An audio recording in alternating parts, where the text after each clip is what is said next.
থাকলে কি হয় সেই একাই যথেষ্ট। যেখানে প্রধান উপদেষ্টা রায় দিয়ে দিয়েছে যে পুনর্বহাল করো, কিন্তু আমি আমার র্যাঙ্ক হচ্ছে কর্পোরাল জাহাঙ্গীর, যশোর বাড়ি আমার।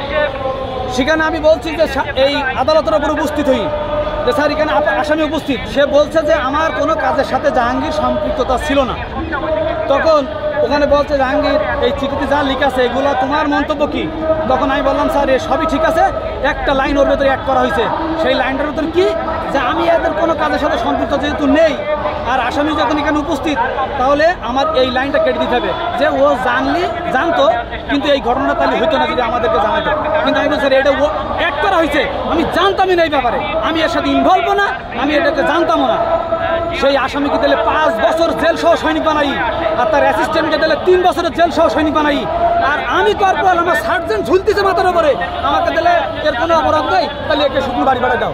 আমার দুটো বাচ্চা হেফজোখানায় পড়ে, আমি জুম্মা মসজিদের ইমামতি করতে পারি, আমি সার্জেন্ট। আমার সেই জায়গার থেকে আমাকে শূন্য হাতে বাড়ি পাঠাতে লজ্জায় আজকে 11টা মাস আমি বাড়ি যেতে পারিনি এখনো। আমি যশোরের চা বিক্রি করি খাই।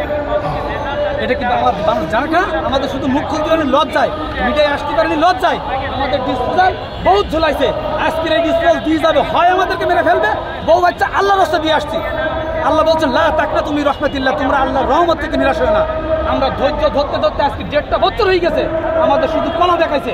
আজকে আমরা এই পিস্তল নিয়ে যাবো, হয় আমাদেরকে মেরে ফেলবে, তাহলে আমাদেরকে চাকরি দিয়ে দেবে। আমাদের কোনো অপরাধ নেই, বিশেষ করে আমার অপরাধ নেই। আপনারা কতজন আছেন?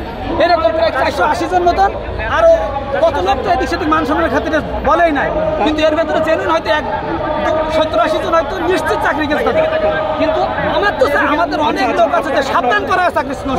আপনাদের তো সামনে তো কোনো কথায় আমরা সন্তুষ্ট না, আমরা অনেক দিন অনেক জায়গায় আসছি, আমরা টাকা পয়সা সাজানো কথা ওটা হচ্ছে সাজানো